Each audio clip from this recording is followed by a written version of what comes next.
Mark was an All-American high school football player, went to USC, was an All-Pac-10 defensive end. And if you met him, you never, then or, as an adult, couldn't be a more humble, kind human being. He passed away unexpectedly in September 1st of 2021 at age 45 from a heart issue. Mark was the epitome of the culture of Bridgepointe. People have talked about, the culture, and he was it. Like, he was salt of the earth. Couldn't be a better human being. When you say a picture says 1,000 words, I mean, that picture right there epitomizes Mark. Very large human being, but had a very large heart. With that said, and I'm sure there's a number of suppliers in here can attest to this, Mark threw elbows from time to time. He had no problem voicing his displeasure in situations, but he had no ill will, not a mean bone in his body. And he came to the industry from pharmaceutical sales, and I don't know if Mark could turn on a computer, but he had the tenacity and the personality to be very successful in a very short period of time. Like, Mark was one of the year that he passed away, he won our sales contest for the best sales in 2020. And you see that picture, and it's funny because Mark had a little, he liked to have fun, had a little devil in him. You kind of see it a little bit in the smile, and Mike may attest to that a little bit, but not a day goes by. And I said this the last time I spoke about Mark. Not a day goes by where I don't think about him. He was an amazing human being, and we want to make sure that his legacy continues. And we recognize, this will be the third year, we recognize someone who had some of the characteristics that made Mark such a special person. Mike? Oh, thanks. Last year I stood up here and, I think I started crying. It wrote something pretty heartfelt and deep for me, and it hit really close personally for me when Mark passed, because my brother had passed very similarly just a few years earlier, and Mark was like a brother to me too, so I kind of felt like I lost another brother. But I'll tell you a couple of quick stories about Mark, and I'll at least get one out, and maybe I'll get two out, we'll see. But when I joined Bridgepointe, I said this last time, it was me and JB, right? And we were a much smaller company then, but we also did 30, 40 appointments, face-to-face meetings a month. We were busy as hell. And we've been preaching to you guys all week that use the resources, right? And I was like the new shiny toy at Bridgepointe, and Mark used the hell out of me. I can tell you that. And he used the hell out of JB. He used the hell out of everybody. And he used the hell out of the suppliers and, every networking person he could. And I think that's kind of a little bit of the message we've been giving you guys, and I think it resonates. One of the things Mark did super well is he used every angle he could to win, right? He had networking partners that were VARs. He networked with the suppliers. He used all the engineering resources. He used Brian. He used every angle he could. And he was, he demanded instantaneous results, let's just say, right? He wasn't very patient, I would say. And so not an uncommon scenario, and Brian will attest to this, Brian and I's office are separated by an office in between. And, I'm on calls all day, like literally call. I'm on a meeting, WebEx call, or just, Zoom meeting, whatever it was. And I see Mark calling, and, I send him a voicemail because I'm on a meeting, right? And I swear not, 5 seconds later, Brian's phone's ringing. Every time Brian's phone's ringing, right? Every time. And I can hear it. I'm like, fucking Mark, fucking guy, man. He's calling my boss. Like, dude, I'm on the meeting, right? And so, I'm on a meeting, and this happened 2 or 3 times a week. Would you say, Miller? Yeah. And tell me, like, when Mark called you, and he said, I'm trying to get home, Mike, he's not answering. What'd you tell him? I'd be like, he's on a call, man. He's not at the bar or at a strip club. He's on a call, right? Like, yeah. He's not golfing or, he's on a call, right? And he called Brian faster than I could text him saying, I'll call you back, I'm on another call. Yeah. Like, it was just that way. And I'll never forget this one time too, right? I'm on the call and I hear it ring, and that was it. I was like, I'm not taking this shit anymore from this guy.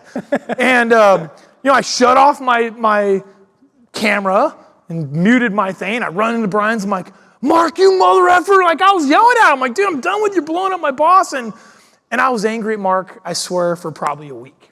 Probably a week, for sure. But the thing about Mark, and by the way, like, suppliers had this a little bit of tension with him, right? His competitive strategists, there's some competitive tension.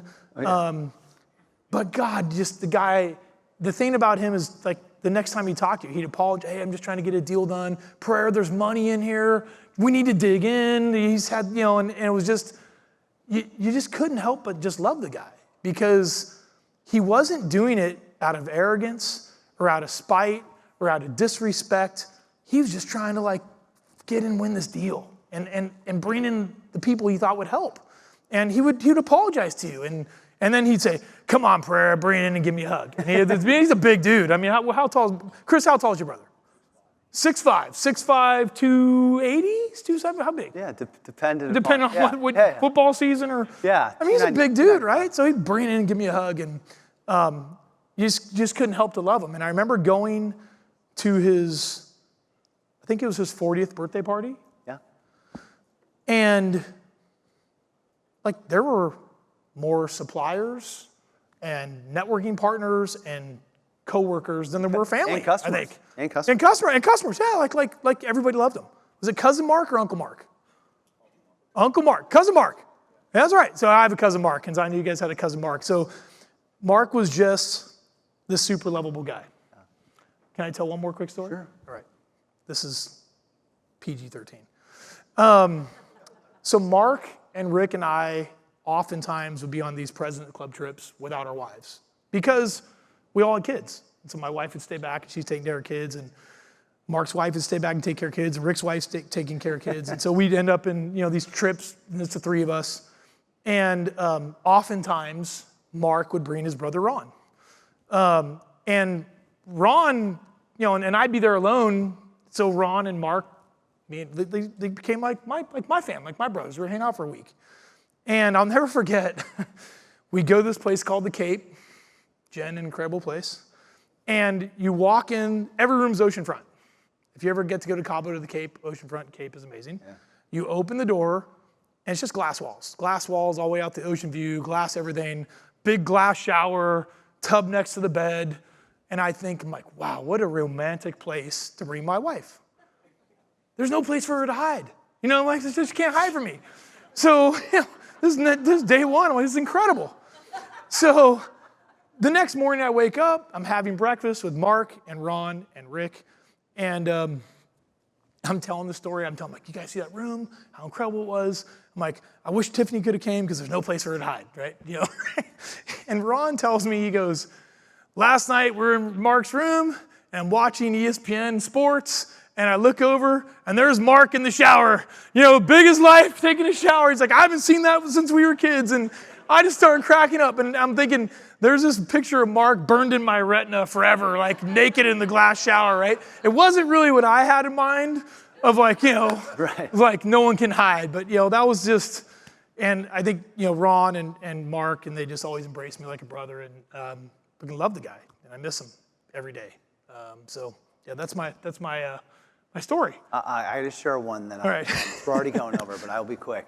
So after college, I got a job at Gallo Wine Company, if anyone knows that. It is not a sexy job. Any job where you have a duster in one pocket and a box cutter in the other, you ain't making a lot of money.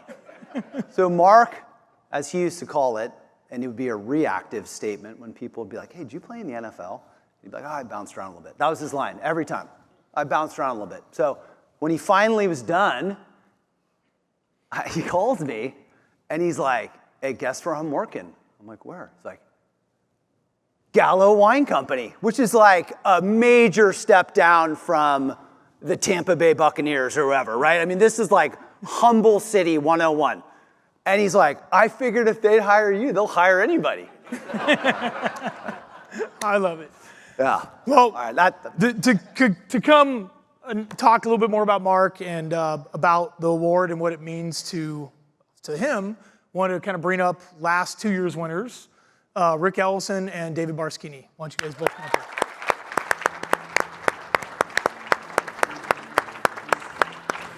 Dude, I love that guy, man. I love that guy. Want to go over here?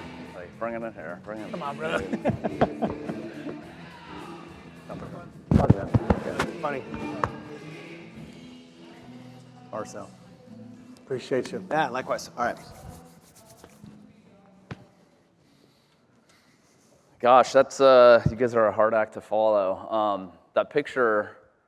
So Mark passed away September 1st of 2021. So 3 years, 2 months, 5 days ago, and not a day has gone by that I don't think about him every day. He was like the brother that I never had. That picture, I'm almost positive my wife took that. So beautiful wife, Megan, she's fantastic. Lincoln, that's 8th grade graduation. He's 14 years old there. Carson is 9. Just had finished would have been the 4th grade. So Mark's 2 boys, I have 2 girls, exact same age. We call it the Bridgepointe gap. 5 years apart. People are like, why are kids 5 years apart? Both of us started Bridgepointe around the same time. Mark, late 2008. I started in 2009. And we worked our tails off those first few years. If there would have been a kid that came along, I would have been a little bit suspect. I would have been like, is there a milkman I should know about or something? Because I literally never saw my wife. And I think the same goes for Mark. We were working, honestly, like 80 hours a week those first few years. We should have compared notes. You guys stole a couple of my stories, a couple of comments on Mark. But real quick, I want to talk a little bit about who he was. I was extremely fortunate. I worked side by side with Mark for about 7 years. We shared a really small office the first 3 years. Tony Lindsay, I don't know if he's here, but he contacted us. Our 3-year lease was coming up, and Tony's like, hey, let's get a bigger space. We started looking around, a space upstairs. This is a little office in Alamo, California, a little small town in the East Bay area. And Tony's like, yeah, let's get a bigger space. So the 3 of us then went on, grabbed a larger space, still the same kind of shitty little office, but a bigger a space, and then spent the next close to 4 years in that location. So fortunate, again, 7 years spent working side by side. So all the stories, all the, Janelle, what the hell's going on? You know, I heard that day in and day out. And I mean, it was just hard, though, not to love the guy, because it always was, his intentions were always in the right spot, right? Yep. He would mix it up with anybody. We've got some crazy Reno stories I'm not going to get into, but Mark loved to associate with anybody and everybody, and he was so genuine when he did it. There was nothing for him to earn from it, right? He would talk to anybody, and he genuinely wanted to know about them. You know, what do you do for a living? Are you married? Do you have kids? You know, what do you do for fun? And he would dig in, and those attributes that he had, naturally, kind of from a sales perspective, they've done studies, the salespeople that ask the most questions are the most successful. And Mark was a natural salesperson. And it wasn't fake. Again, he had that genuine kind of characteristic where he cared about people, unlike really, you know, almost anybody that I know, right? There's some people similar, but he had all these unique traits that really I always looked up to. So Mark grew up kind of the Monterey, Salinas area. Brian mentioned All-American at Palma High School in Salinas, and football. Not only a great football player, but he led the basketball team his junior year of high school to a state championship at Palma. I think he won the section championship in the shot put and track and field. So he really did it all. Full ride scholarship to USC, where he met Brian. So USC, the Trojans. So for Holly, who might be in here, LL from Zenlayer, right? You guys, the Trojans, which is a big deal. I mean, a full ride to USC, I think at that time, I don't think it was a couple years before they had the star rankings, you know, for high school recruits, the 4-star, 5-star. He would have been either a 4 or 5. A couple other things just to mention. So humble. And I may have mentioned this last year, I apologize, but probably half of you weren't in the room last year, but the day of his funeral was the first time, again, I had worked with him for 12 and a half years, shared a small office for 7 of those years, was when I found out that he won his senior year at USC Most Inspirational Award. This is an award that's voted on by his teammates. It's the same award. He's on the same plaque as Ronnie Lott. Those of you that know the Hall of Famer Ronnie Lott for the San Francisco 49ers, who's as a kid was my idol. So there's Mark on the same plaque. Ronnie Lott, Mark Maddock. I didn't know that, right? He never talked about himself. It was always about the other person, the other guy, the other woman in the room, and which is really rare, right? Most people want to talk about themselves, tell you how great they were, not Mark. So that's something that, that I always really respected in him. So after USC, Brian mentioned Gallo Wines, I think Johnson & Johnson. We started around the same time, no industry experience. Apologize, I'm probably going way over here already, but no industry experience. I, on the other hand, had 9 years of experience when I started at Bridgepointe in January of 2009. So huge advantage over him, right? I had contacts, I had technology knowledge and network and UCAS. And so we started off fast friends from day one. We had a ton in common. The Salinas roots, I have family from Salinas. The sports background, just the family, right? All of it. And he was so easy to like. I wasn't the only one. I was probably one of, 20 different guys that they called Mark their best friend. And I was like, yeah, I'll get in line. I'm one of the 20 because that is how respected he was by his peers, and that's how loved he was by so many. So, it just was a tragic loss. But we started at the same time, fast friends, and that's a little background, some insight. When we started, people always ask me about, what was Bridgepointe like, 15 years ago? Was it like it is today? And I was like, no, nothing like it is today. The office was in downtown Redwood City. It was next to a jail. It probably mostly resembled a fraternity house on a Saturday morning. And shit was everywhere. There was JB was in there. Barsakini would make some appearances. I think you were transitioning and moving to Southern California, but he would come by. C-Money, a.k.a. Chad Cook, was in there. We had Levon. Amir would post up there pretty much every day. I don't know where Amir is out there in the crowd, hopefully somewhere. But, yeah, pizza boxes thrown around, bottles, it was a disaster. But fast forward today, what's been built is truly amazing. It's a credit to Brian and Scott. The culture of the company is amazing, and I'm fortunate to be part of it. So the award, Mark Maddock Award. Barso, you were an amazing winner. I've known really since I started. And Dave was a guy that I kind of leaned on when I first started and got advice, and he was extremely, like Mark, gracious with your time. But I grew up in a really small town.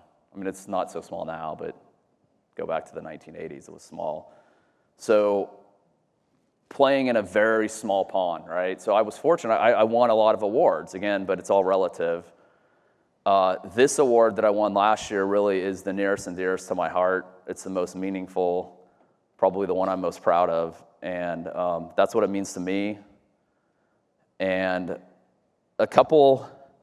so the whole thing with Mark and this award, beyond it being important to me and wanting to share some stuff, is I want to keep his legacy going. And as part of that, I've got a small, I'm going to call it a homework assignment, but it's really not homework as you traditionally think. I'm going to challenge each and every one of you that's in the room to do something that perhaps you wouldn't have done normally, right? If I wouldn't have brought this up, you would have just gone home, you flew home. So what that challenge really is, it's anything you want it to be. Some suggestions I have. It could be, hey, you know what? I'm going to donate to the Heroes Fund that that Scott Casson talked about and that Kinka's part of on the board of directors and Charlie Bogart's part of. Maybe it's calling a friend from high school you haven't spoken to in 10 years and just reconnecting. Maybe it's calling your grandma and saying, hey, grandma, I love you. Because time's the most valuable resource that we have. None of us really know when our card's going to get called.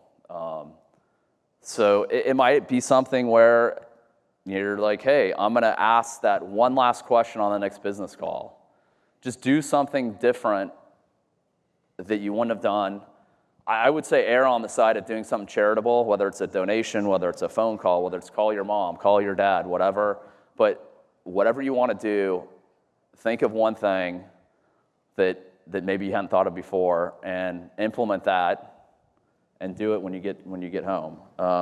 So that's one thing that I'd ask everybody to do, just kind of in Mark's memory. And he was great about things like that. We, again, I'm way over, but we were talking a few weeks ago, and we were looking for emails. We're like, okay, let's find some emails, maybe to Janelle, because he loved to torment her, or other partners of ours where Mark's digging in, he's blasting them, maybe saying something inappropriate, whatever.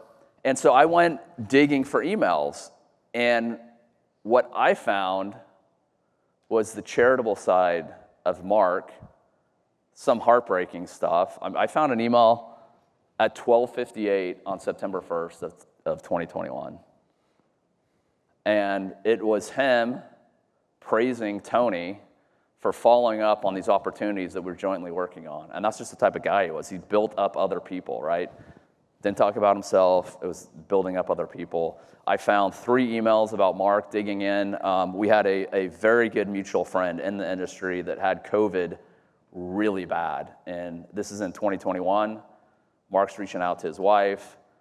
What do you need? Anything you need? Gift cards. We're doing meals. We're doing all this stuff. So Mark's coordinating all of that. There's another email I found from 2020.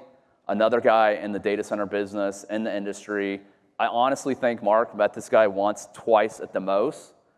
Mark's helping coordinate monetary assistance to his family because tragically and suddenly her husband passed away. I think he was like in his mid-40s also, unfortunately, had kids, young kids like Mark. And Mark's driving this campaign to raise monetary funds in the most, the best means for the family, right? Hey, we're going to do one check as a company. Again, Bridgepointe culture, giving back. Are we going to do individual checks? Who's going to, how are we going to get them to the wife?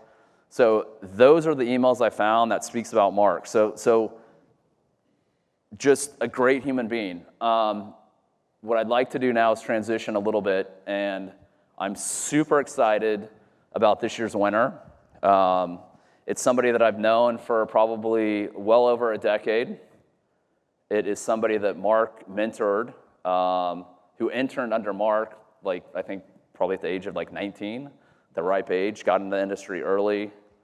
Somebody who has a lot of Mark's traits, super hardworking, highly inquisitive, right, in terms of asking questions, digging in. Like Mark, he'd throw the elbows, right?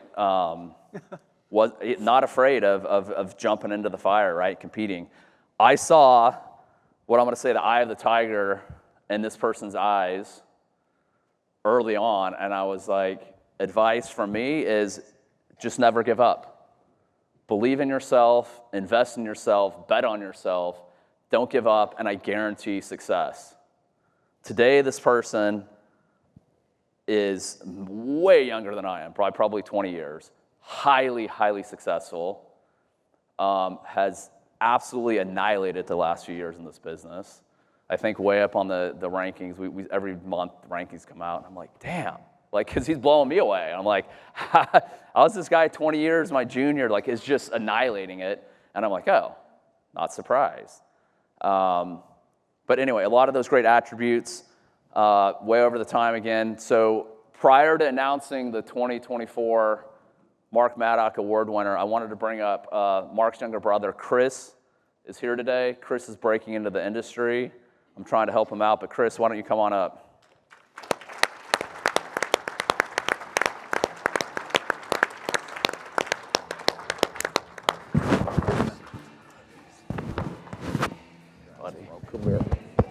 Love you. Love you. Thanks.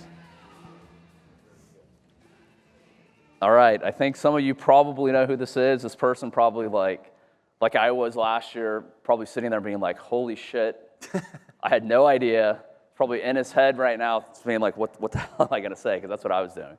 So the 2024 Mark Maddock Award winner, Tony Garbarino. Woo!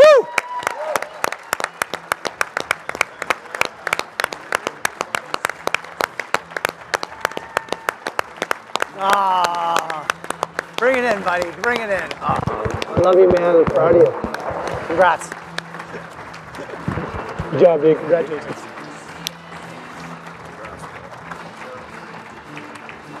Here, bring it in here. Get Barca here, buddy. Appreciate it. Hey, congrats, buddy. Proud of you. Proud of you, buddy. You want to talk first? Do you want? Yeah, well, I think right over there. Can you hear me? Check, check, check. Yeah, it was, yeah. First off, it's a huge honor that I got this with all these guys up here that, I don't know, just years of looking up to them. I remember I met Mark when I was 17 years old through Brian. I was actually playing football. I knew Brian and was introduced to him. He was driving me back from a football camp in the Bay Area back to Sacramento where I live, and asked him a bunch of questions. He never told me about his college history playing. Well, he told me a little bit about his college history playing football, but I didn't know he's an NFL football player. I learned that later on from people who knew him and wrangled it out of him. But fast forward some time, I got into the industry when I had a semester off of college and came to Bridgepointe and turned under three people. It was Mark Maddock, Chad Cook, and Josh Mitchell, who are all here today. Thank you, guys. Thanks, C-Money, and thanks, Josh, for your help over the years and your mentorship. But I was here for an internship and then decided I didn't have any technology background and went to a couple of the vendors in the portfolio and learned some technology background and came back to Brian some time later and Mark and Chad. I talked to those guys and Josh about their advice on where to go with where I was in my career. And Brian and Scott and all of them, they advised for me to come back to Bridgepointe and start my own business. Said I was more ready for it, and Mark Maddock privileged me the opportunity to work under him, and he was my mentor when I started in the business. So he supported me in a number of ways, and I worked alongside him and Rick in his office, which smelled like asbestos. Just a little bit. It was these guys were absolutely crushing it, and a lot of the reason why I got interested in the industry is my background really wasn't around like technical folks. I grew up around like blue collar workers, and seeing what these guys were doing kind of opened my eyes, and I was like, how are they doing it? I was like asking questions, and Brian answered them all the time, and Rick would answer them all the time. And anyways, I got to his office on that first day that he had me in, and I'm like, what the hell is he doing in this office with asbestos? He should have a nicer office than this, but it was like the boiler room in there. It was awesome. And Mark just is, I think these guys have done a great job highlighting him. He was charismatic. I mean, when he walked into a room, you heard him first off. You saw him because he was really big, but he just brought like a really good positive energy that was contagious. And it was something I really loved about him. He was genuine, so like when he was talking to you and he would ask you questions, and like Rick had highlighted, it was never about him. He was wanting to get to know you as a person and your background and if you had kids and if you grew up playing sports, if you went to college. He genuinely cared and he remembered. He would, next time he saw you, he'd be able to say, hey, you'd name your kid by name. And that always impressed me about him. He was extremely hardworking. I feel like everybody I was in contact with, not from a channel perspective, but an account rep perspective, brought up Mark and spoke very highly of him without me ever mentioning him. And he's just salt of the earth guy all around. He was very inclusive. Like if you were at an event like this and there was a new supplier, and the supplier maybe didn't know who to talk to or kind of, they were invested into this and they were trying to figure it out. And he would go out of his way to find that supplier, bring them in, get to know them, and show them those genuine traits of his, but also introduce them to other people and make them feel comfortable with our culture, which I think is so important. And it's just such an honor to get this award, from a guy who has all those traits, his family, and Chris, and I don't know, just love him so much. I really miss him a lot, and grateful for what he's invested into me over the years. And as we leave this, I guess my challenge for you, just kind of wrapping it up, is to do some of the things that Mark Mattock would be. Make sure you're being genuine and you're being inclusive and bringing that energy and live like Mark. So thank you guys. It's such an honor. Really, it's such an honor. Job, Tone. Job. No, not at all. Did a pretty good job. Right? Please welcome back Great job, Scott buddy. and Brian You did to great. send us home. Congrats again, man.